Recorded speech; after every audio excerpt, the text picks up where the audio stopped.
नमस्कार मित्रों, मैंने एक वीडियो बनाया था योगा पर। योगा डे था 21 जून को।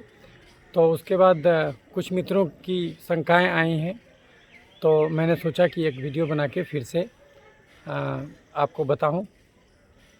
एक मित्र ने फ़ोन किया जो कि खुद चिकित्सक हैं। उनका कहना था कि आपने डॉक्टर साहब ये योगा के को इतना ज़्यादा बढ़ा चढ़ा के पेश किया कि योगा मानव जाति के द्वारा खोजी गई सबसे बड़ी खोज है। तो उनका कहना था कि वो ऑलरेडी योगा कर रहे हैं, सारा आसन कर रहे हैं, ध्यान भी करते हैं, लेकिन उनको अभी तक कुछ प्रैक्टिकली कुछ यूजफुल चीज़ महसूस नहीं हुआ। इन द सेंस कि उनका कहना था कि वो दवा तो अभी भी जारी है, चीनी का दवा जैसे खा रहे थे, बीपी का दवा भी खा रहे हैं, तो कुछ कमी नहीं नज़र आया उनको अभी तक प्रैक्टिकली। तो उनका ये पूछना था मुझसे कि भाई आप ये कैसे कह सकते हैं कि योगा से सब बीमारी ठीक हो जाता, थोड़ा सा और प्रकाश डालें। तो ऐसा है मित्रों, मैंने जब उनसे पूछा कि आप क्या क्या करते हैं, तो उन्होंने कहा कि मैं योगा का सारा आसन करता हूँ, प्राणायाम करता हूँ, ध्यान करता हूँ, ये मैं करता हूँ। मैंने उनसे पूछा कि योग किसको कहते हैं, तो उन्होंने कहा कि योग का मतलब तो ही हुआ ध्यान और जो है कि मेडिटेशन, ध्यान करना और आसन करना और जो है कि प्राणायाम करना। तो मैंने उनसे कहा कि नहीं, ये योग नहीं है। जो पतंजलि मुनि ने बताया था वो ये योग नहीं है। पतंजलि मुनि ने 8 चीज़ को योग कहा था: यम, नियम, आसन, प्राणायाम, प्रत्याहार, धारणा, ध्यान, समाधि। तो मैंने उनसे पूछा कि आप खुद सोचिए कि पतंजलि मुनि ने सबसे पहले यम नियम को पहले क्यों रखा? वो तो पहले आसन को रख सकते थे। आज की पूंजीवादी व्यवस्था जो वास्तव में योग नहीं जानती, लेकिन वो योग का प्रकांड पंडित अपने आप को समझ रही है, तो आज की जो पूंजीवादी व्यवस्था है ये आपको वो चीज़ बताएगा ही नहीं जो पतंजलि ऋषि बताए थे। क्यों? क्योंकि फिर वो खुद उसमें फंस जाएगा। अब यम नियम के बगैर आप आसन कैसे शुरू कर सकते? यम नियम तब फिर आसन पर जा सकते हैं आप, क्योंकि यम नियम, आसन, प्राणायाम, प्रत्याहार, धारणा, ध्यान, समाधि, ये 8 चरण है योग का। तो अगर आप यम नियम का पालन नहीं कीजिएगा तब तो आपका आसन करना कभी भी श्रेयकर नहीं हो सकता। तब फिर आप कितना भी कर लीजिए उससे कोई फ़ायदा होगा नहीं। प्रैक्टिकली थोड़ा बहुत कैलोरी जो जलता है उसके हिसाब से वो जलेगा, लेकिन उससे कोई प्रैक्टिकली यूजफुलनेस आपको आएगा नहीं। तो उन्होंने कहा कि यम नियम क्या है? तो मैंने उनको कहा कि यम नियम का मतलब अपरिग्रह अस्तेय। तो उन्होंने कहा ये तो धन से संबंधित है। मैंने कहा नहीं, ये केवल धन से संबंधित नहीं है। ये यम नियम का अर्थ हुआ अपरिग्रह अस्तेय, मतलब जितना धन उतना ही रखो जितना ज़रूरत है, और ज़्यादा है तो उसको बांट दो। तो केवल ये धन से नहीं है, ये कैलोरी से भी है। आप अगर अपने शरीर में एक्स्ट्रा कैलोरी लिए हुए हैं और अपना बॉडी मास इंडेक्स जो कि होना चाहिए 21 से 25 के बीच में, सपोज कीजिए आप 30 रखे हुए हैं बॉडी मास इंडेक्स, आप पूरा ओबेस हैं, तो पहले तो आप अपना ये लूज कीजिए। जब तक ये लूज नहीं कीजिएगा तब तक जो है कि आप आसन करने से आपको कोई फ़ायदा होगा ही नहीं, जैसा कि आपको हो रहा है। आपका बीमारी अभी भी उसी ढंग से जारी है। तो उन्होंने फिर जो है कि आप जो एक्स्ट्रा कैलोरी लिए हैं, खर्चा किए 2000 कैलोरी और रोज़ का रोज़ ले रहे थे 4000 कैलोरी, तो आप जो एक्स्ट्रा जो लिए हैं पहले उसको निकालना होगा। जब तक ये निकालिएगा नहीं तब तक जो है आसन कीजिएगा, ध्यान कीजिएगा, तो वो केवल बस एक प्रोसेस बन के रह जाएगा, उससे कोई प्रैक्टिकल बेनिफिट आपको होगा नहीं। उन्होंने कहा कि मैंने तो सब कुछ कर लिया, वज़न नहीं कम रहा, तो ये क्या करूं? तो मैंने कहा कि किसी भी आदमी का वज़न क्यों बढ़ता? क्योंकि वो एक्सेस कार्बोहाइड्रेट खाता। क्योंकि प्रोटीन फैट एक ऐसा चीज़ है जिसको तो शरीर सोखता ही नहीं। अगर आप मेहनत नहीं कीजिएगा तो प्रोटीन और फैट का एब्जॉर्प्शन होगा ही नहीं। लेकिन कार्बोहाइड्रेट एक ऐसा चीज़ है जिसको शरीर 100% सोख लेता है, क्योंकि बिना चीनी के जीवन संभव नहीं है। तो आप जो एक्सेस कार्बोहाइड्रेट खाए हैं तो उसके हिसाब से आपको वो बंद करना होगा। एक तो बंद कर दीजिए, और दूसरा जो है कि जो पहले से खाए हुए हैं उसके लिए आपको, अगर आप 1500 कैलोरी, एक आदमी का बेसिक मेटाबॉलिक रेट अगर 1500 कैलोरी है तो उतना तो उसको चाहिए अगर वो मेहनत ना भी करे। उसके अलावा जितना मेहनत किया उतना कैलोरी। तो अगर मान ली कि किसी आदमी का एक्टिविटी के हिसाब से जो कि आदमी आजकल कम मेहनत करता है, तो एक बुद्धिजीवी को ज़्यादा से ज़्यादा 1800 कैलोरी चाहिए। तो 1800 कैलोरी तो उसका हो गया, लेकिन अभी आपको खर्च करना है। अभी आपको चूँकि अपना वजन घटाना है तो अब आपको 1800 कैलोरी से लेने से काम नहीं चलेगा। अगर आप 1800 ही कैलोरी लेते रह जाइएगा तो फिर आपका कमेगा कैसे। तो आपको अगर खर्चा है 1800 कैलोरी तो आप लीजिए 1400 कैलोरी, 400 कैलोरी कम लीजिए। और उसमें ध्यान दीजिए कि जो भी कैलोरी ले रहे हैं उसमें 50% कैलोरी ही कार्बोहाइड्रेट से आएगा, बाकी जो शेष कैलोरी है वो प्रोटीन फैट से आएगा। कार्बोहाइड्रेट को अगर और घटा सकते हैं तो और घटा दीजिए। तो उन्होंने मुझसे पूछा कि मैंने तो बोला, मैं तो हर वीडियो में बताता हूँ कि ये जो चीनी, चावल, आलू, खस्सी का मांस, मीठा फल, दूध, मैदा, chips, chocolate, ice cream, cold drink, मिठाई, समोसा, पिज्ज़ा, बर्गर, चूड़ा का भुंजा, मूढ़ी का भुंजा, मकई का भुंजा, गाजर, चुकंदर, छुहाड़ा, किशमिश, खजूर, देसी मुर्गा, खस्सी का मांस, बड़ा मछली, हॉर्लिक्स, कम्प्लान, बॉर्नवीटा, खिचड़ी, खीर, ग्लूकोन डी, पूस्त का पिट्ठा, कुकर का चावल, सेवई, साबूदाना, मखाना, पानी, फल, सिंघाड़ा। इसमें से आप जो भी चीज़ खाते हैं ये हाई कार्बोहाइड्रेट डाइट, पहले तो ये खाना छोड़िए।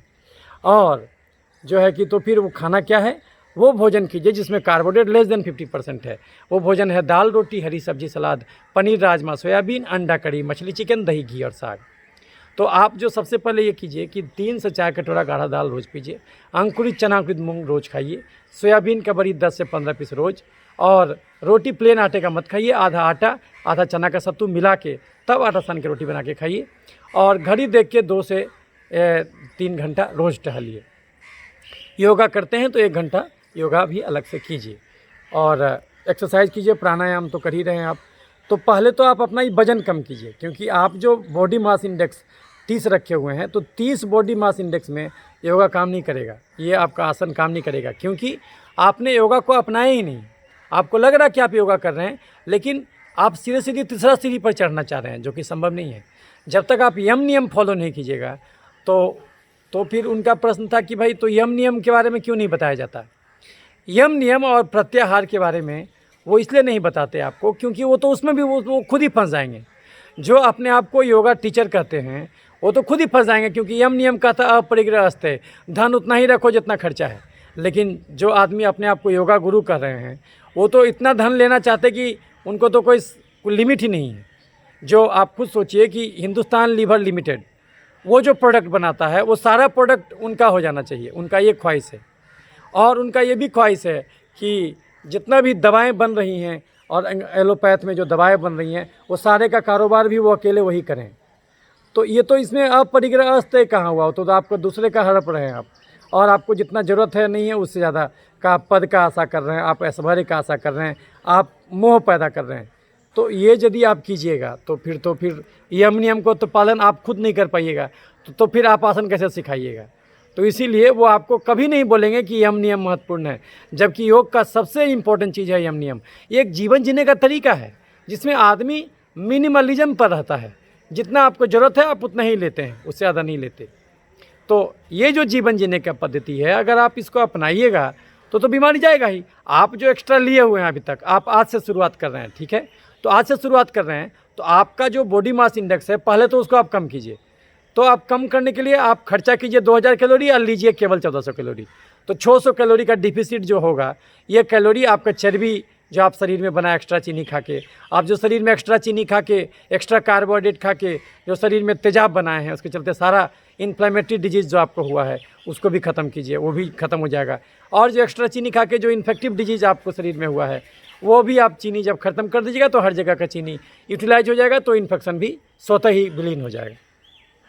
तो आप इस ढंग से आपको करना होगा कि पहले जो आप एक्स्ट्रा लिए हैं उसको ख़त्म कीजिए, और जब वो ख़त्म हो जाएगा तब फिर आपको आसन काम करने लगेगा। तो फिर आपका ये बीपी का दवा, ये चीनी का दवा, ये गठिया का दवा, ये मिर्गी का दवा, ये पथरी का दवा स्वतः ही छूट जाएगा। इसका ज़िंदगी भर खाने का ज़रूरत ही नहीं पड़ेगा। याद रखिए, बीमारियां अनंत हैं लेकिन स्वास्थ्य एक ही है।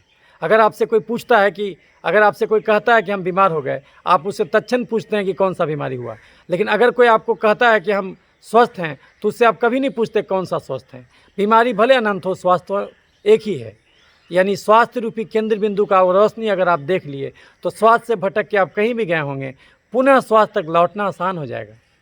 तो पहले तो आप जो शरीर को तबाह किए हैं, जो आप एक्स्ट्रा कैलोरी खा करके, आपका खर्चा था 2000 कैलोरी, आप रोज़ खाते थे 3000 4000 कैलोरी, और उसमें भी 80% कार्बोहाइड्रेट खाते थे, प्रोटीन नाम मात्र का भी नहीं लेते थे, तो और रोज़ नहीं टहलते थे, तो ये जो एक्स्ट्रा जमा किए हैं उसी के चलते एक्स्ट्रा चीनी चर्बी बन के खून की नली में जमा हो गया तो ब्लड प्रेशर का बीमारी धरा आपको।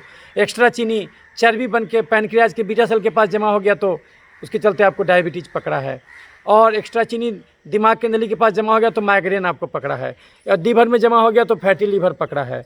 तो ये सबसे निजात आपको तभी मिलेगा जबकि उल्टा रास्ता चलने लगी है। अभी तक आप जम के चीनी खाते थे, अब मेहनत बिल्कुल नहीं करते थे, अब उल्टा काम कीजिए। आप चीनी खाइए ही मत, वैसा भोजन कीजिए जिसमें कार्बोहाइड्रेट लेस देन 50% हो, और टहलिए जम के, और 2 घंटा के बजाय आप 3 घंटा टहलिए, और योगा कीजिए, कैलोरी जलाने का जो भी उछलिए कूदिए एक्सरसाइज कीजिए, लेट जाइए, दोनों पैर को उठाइए गिराइए, सांस लीजिए रोकिए छोड़िए। तो आप अगर उसके बाद ये सब कीजिएगा तो क्या होगा कि आपका वो सब चर्बी गलेगा, वो एलर्जी गलेगा और वो इन्फेक्शन गलेगा। और जो है कि जब आप मूल दशा पर पहुँचिएगा तो उस समय आपको योगा क्या करेगा कि आपको मेंटेन करके रखिएगा कि फिर आप दोबारा बीमार नहीं पड़ने देगा। इसीलिए और मन को नियंत्रित करने का तरीका है प्रत्याहार, जो कि कोई भी आपको योगा टीचर नहीं बताता। प्रत्याहार का अर्थ हुआ कि अपनी सारी इंद्रियों को बाहर से हटा के अंदर की ओर मोड़ देना। मतलब अगर हम बाहर देख रहे थे तो अंदर अपने आप आंख बंद करके अंदर की ओर देखने लगें। जो हम बाहर से सुन रहे थे तो अंदर की आवाज़ अब सुनने लगें। सांस जो ले रहे हैं तो उसको भी हम महसूसने लगें। जीवा को अंदर का स्वाद लेने के लिए प्रेरित करें। तो ये एक दिन में नहीं होगा, धीरे धीरे होगा। तो जब आप ऐसा कीजिएगा प्रत्याहार, तो फिर आप ध्यान की अवस्था में जाइएगा। नहीं तो आप सीधे सीधी बैठ गए तो ध्यान नहीं है, वो ध्यान उसको नहीं कहते हो। ऐसा तो ध्यान के लिए भी मन ही का प्रयोग हो रहा है कि मन भी ध्यान करके वो ध्यान पैदा करना चाह रहा है, तो वो तो ध्यान हुआ ही नहीं। ध्यान का मतलब विचार रहित अवस्था। लेकिन अगर आप ज़बरदस्ती ध्यान कर रहे हैं, इसका मतलब आपके मन में एक विचार तो है कि हमको ध्यान करना है, तो वो ध्यान करने का विचार भी तो एक विचार है जो कि ध्यान होने नहीं देगा आपको। तो दिक्कत ये है। तो जानबूझ करके जो योगा टीचर होते वो आपको मेन चीज़ नहीं बताते, क्योंकि उनको लगता है कि अगर हम ये बता देंगे तो उसमें तो हम खुद ही फंस जाएंगे, क्योंकि खुद ही हमको बाहर से अभी बहुत कुछ लेना देना है। बाहर से ही तो हमको सम्मान लेना है, हम सम्मान के भूखे हैं। हमको बहुत ज़्यादा नाम कमाना है, हमको बहुत ज़्यादा पैसा कमाना है, हमको बहुत ज़्यादा शोहरत कमाना है, हमको प्रतिष्ठा कमाना है हमको। तो ये भी तो आप संग्रह ही कर रहे हैं, तो विलासी जीवन ही जी रहे हैं। तो अपने आप को योगी क्यों कहते हैं आप? हाँ, आप ये कह सकते कि आप जो हैं कि ये आप MBA को आप पढ़ा सकते हैं। जो मास्टर इन बिजनेस एडमिनिस्ट्रेशन कर रहा है उसके लिए आप बिजनेस गुरु बन सकते हैं। आप बिजनेस गुरु हैं, आप बिजनेस टाइकून हैं। अपने आप को बिजनेस टाइकून कहिए, मैनेजमेंट गुरु कहिए तो ज़्यादा सटीक हो बैठेगा। लेकिन कृपया कर अपने आप को योग गुरु तो मत कहिए, नहीं तो ये योग का अपमान है। और अगर ऐसा वो करेंगे तो उसके चलते क्या होगा कि इसी प्रकार का लोग दिग्भ्रमित होकर रहेंगे और योग का अपमान हो जाएगा। तो इसीलिए इसको समझिए, योग जो है कि भारतीय सभ्यता ने जो खोजा, इससे अच्छी खोज हो नहीं सकती। ये भारत का विश्व को दिया गया सबसे बड़ा दान है। इससे बड़ी खोज तो पूरी पृथ्वी पर नहीं हो सकती। ये जीवन जीने का एक तरीका है कि उतना ही लीजिए जितना खर्चा है, उतना ही लीजिए जितना खर्चा है, और रोज़ टहलिए, प्रोटीन जम के खाइए, और जो है कि दाल जम के पीजिए, 1 से 2 घंटा रोज़ टहलिए। और ये हाई कार्बोहाइड्रेट डाइट, ये जो चीनी, चावल, आलू, खस्सी का मांस, मीठा फल, दूध, मैदा, chips, chocolate, ice cream, cold drink, मिठाई, समोसा, पिज्जा, बर्गर, चूड़ा का भुंजा, मूढ़ी का भुंजा, मकई का भुंजा, गाजर, चुकंदर, छुहारा, किशमिश, खजूर, देसी मुर्गा, खस्सी का मांस, बड़ा मछली, हॉर्लिक्स, कम्प्लान, बॉर्नवीटा, खिचड़ी, खीर, ग्लूकोन डी, पूस का पिट्ठा, कुकर का चावल, सेवई, साबूदाना, मखाना, पानी, फल, सिंघाड़ा, ये सब बंद कीजिए। कुछ लोग होंगे जो आपको फल खाना सिखाएंगे। फल खाने में बुराई नहीं है, 1500 कैलोरी लेना है तो 700 साढ़े 700 कैलोरी तो आपको कार्बोहाइड्रेट से लेना ही होगा। तो 750 कैलोरी भी अगर फल से लीजिएगा तो ऐसे केस में एक आम करीब करीब आपको 130-140 कैलोरी देगा। तो समझिए कि 700 कैलोरी तक आप ले सकते। तो वैसे तो 4-5 आम भी खा सकते, तो वो कोई दिक्कत नहीं है। आप कार्बोहाइड्रेट गेहूं का लीजिए कि आम का लीजिए, उससे कोई मतलब नहीं है। लेकिन क्या है कि ओवरऑल कार्बोहाइड्रेट जो है आपका वो उससे ज़्यादा नहीं होना चाहिए, और अगर उससे भी कम कर सके तो बहुत ही उत्तम। आप अपने मैक्सिमम कैलोरी को प्रोटीन और फैट से लेने का प्रयास कीजिए, जो एक दिन का जो आपका ये रिक्वायरमेंट है। और प्रोटीन एब्जॉर्ब हो इसके लिए आपको मेहनत भी करना होगा। तो आप सिंपल चलना शुरू कीजिए। नहीं समझ में आ रहा है, निकल पड़िए टहलने, हर वो बहाना ढूंढिए जिसमें चलना पड़े। और योगा में एक चीज़ सबसे बड़ी खासियत है कि आपको उन आसनों का भी प्रयोग करके आप क्या होता है कि आप शरीर को इतना लचीला बना लेते, आपका बहुत सारा शरीर में क्या होता है, बहुत सारा मसल इनएक्टिव रहता है हमेशा, उसका आप यूज ही नहीं कर रहे होते हैं। तो जैसे आप कोई आदमी बैक नहीं होता कभी, तो अगर वो बैक करके वो आसन करे तो आपको उसका वो मसल भी यूज होगा, उसमें भी जान बैठेगा आएगा। तो समझिए तो ये प्राण शक्ति का संचार हर जगह पहुंचेगा। तो इस ढंग से आप योगा करके आप हर बीमारी से मुक्ति पा सकते, चाहे किसी भी विभाग का बीमारी हो, बीपी हो, चीनी हो, गठिया हो, दमा हो, मिर्गी हो, पथरी हो, या मानसिक रोग हो, या फिर किडनी का रोग हो, या फिर हार्ट का रोग हो, या फिर जो भी आपका चमड़े का रोग हो, आप किसी से भी मुक्ति पा सकते हैं। तो ये तो बिल्कुल कारगर तरीका है और इसमें मुक्ति नहीं हो ये संभव ही नहीं है। लेकिन आपके साथ गलती ये हो रहा है कि आप यम नियम को पालन नहीं कर रहे। जब तक यम नियम को पालन नहीं कीजिएगा, आसन काम नहीं करेगा। ये आसन काम नहीं करेगा और ध्यान तभी हो सकता है जब प्रत्याहार को अपनाइएगा। प्रत्याहार का अर्थ है अपनी इंद्रियों को अंदर की ओर मोड़ना।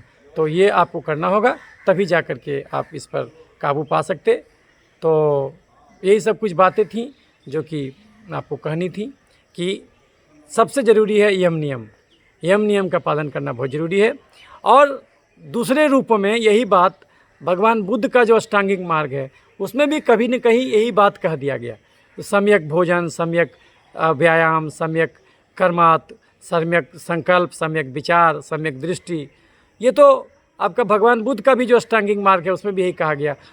कुल मिला के बात वही है, अलग अलग लोग अलग अलग नाम से कहते, लेकिन मुद्दा यही है कि शरीर में जितना एक्स्ट्रा कैलोरी घुसाए हैं उसको निकालिए, मन में जो एक्स्ट्रा फालतू विचार डाले हैं उसको हटाइए, और कभी भी किसी चीज़ का ग्रंथि मत बनाइए, और किसी चीज़ को आप जब तक अपने जीवन पर न उतार लें, उसका पॉजिटिव चीज़ न देख लें, तब तक उसको मत मानिए।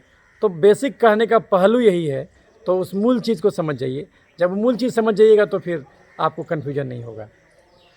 तो यही सब कुछ बातें थी। मैं डॉक्टर क्रांति चंदन जयकर, वैसे तो मैं एक चर्म रोग चिकित्सक हूँ, लेकिन दुनिया में अलग से चर्म रोग नहीं होता। चमड़ा का बीमारी तो अंदर की गड़बड़ी का बाहरी रूप होता है। तो ऐसा कभी संभव ही नहीं है कि अगर हमसे डायबिटीज़ ठीक नहीं होगा तो हमसे चमड़ा ठीक हो जाए, ये संभव ही नहीं है। अगर हमको ब्लड प्रेशर जड़ से ठीक करना नहीं आएगा तो हमसे चमड़ा कभी ठीक नहीं होगा। अगर हमसे मिर्गी जड़ से ठीक करने नहीं आएगा तो हमसे चमड़ा ठीक नहीं होगा, क्योंकि कारण तो सबका एक ही है, गलत भोजन। बीमारियां भले अनंत हो, स्वास्थ्य तो एक ही है। तो अगर स्वास्थ्य रूपी केंद्र बिंदु का रोशनी देख लिए तो स्वास्थ्य से भटक के आप किसी भी बीमारी की दिशा में गए होंगे, पुनः लौटने का रास्ता आपको दिख जाएगा। तो जिस कारण से गठिया होता, गठिया को आप बोल सकते हैं जोड़ का एक्जिमा, मिर्गी को आप बोल सकते हैं दिमाग का एक्जिमा, ये आपको जॉन्डिस हुआ तो उसको बोल सकते हैं लीवर का एक्जिमा, आपको अगर जो है कि दम्मा पकड़ा तो सांस की नली का एक्जिमा, ये सब एक ही कारण से होता है और एक ही दवा से ठीक होता है। तो ये अगर हमसे दम्मा ठीक नहीं होगा, गठिया ठीक नहीं होगा, मिर्गी ठीक नहीं होगा, पथरी ठीक नहीं होगा, तो हमसे चमड़ा भी ठीक नहीं होगा, क्योंकि कारण तो एक ही है। और यदि हम भोजन ही बदल दिए सबका, रोज़ टहलना शुरू करवा दिए, रोज़ योगा करना शुरुवा दिए, तब तो उसका सब बीमारी चला जाएगा। तो इसीलिए चमड़ा देखते देखते जो लाख मरीज आदमी देखा तो उसमें समझ में आ गया कि कारण सबका एक ही है। दुनिया में कोई भी बीमारी 5 ही कारण से होता है। ज़्यादा चीनी खाना यानी ज़्यादा कार्बोहाइड्रेट का भोजन करना, कम प्रोटीन खाना, नहीं टहलना, और जो है कि कम से कम 10 से 15 मिनट भी धूप में नहीं जाना, क्योंकि धूप में जाइएगा तो खाली पौधा ही फोटोसिंथेसिस नहीं करता, आपका चमड़ा भी फोटोसिंथेसिस करता है, विटामिन डी उससे बनता है। और कम से कम 6 घंटे की गहरी नींद जरूर लेना चाहिए। तो यही मूल कारण है बीमारी का। इसको अगर मैनेज कर दीजिएगा तो फिर तो डॉक्टर का जरूरत 4 ही चीज़ में बचेगा। जब एक्सीडेंट हो जाए, जब जन्मजात गड़बड़ी हो, जब घर में किसका डिलीवरी कराना हो, जब उम्र के हिसाब से चश्मा बदलवाना हो। अदरवाइज़ धरती पर शरीर को ठोक बजा के 100 साल के लिए भेजा गया है, डॉक्टर का जरूरत नहीं पड़ना चाहिए। तो ये सब समझने की बात है। तो ये आपकी जो शंकाएँ थी, उम्मीद करते हैं कि इससे आपको दूर हो गई होंगी। और अगर फिर भी कुछ मन में शंका हो तो आप हमको फ़ोन कर सकते, और जो है कि इस पर कमेंट बॉक्स में भी लिख सकते। अगर ये वीडियो अच्छा लगे तो इसको लाइक और शेयर कर दीजिएगा, ताकि और लोगों तक भी सही जानकारी पहुंचाया जा सके। तो इन्हीं सब बातों के साथ मैं डॉक्टर क्रांति चंदन जयकर आपसे विदा लेता हूं, और स्वस्थ रहिए, सुखी रहिए। फिर आगे मिलता रहूँगा अगले वीडियोज़ के द्वारा, और फिर कुछ नए मुद्दों पर बात होगी। तब तक के लिए धन्यवाद।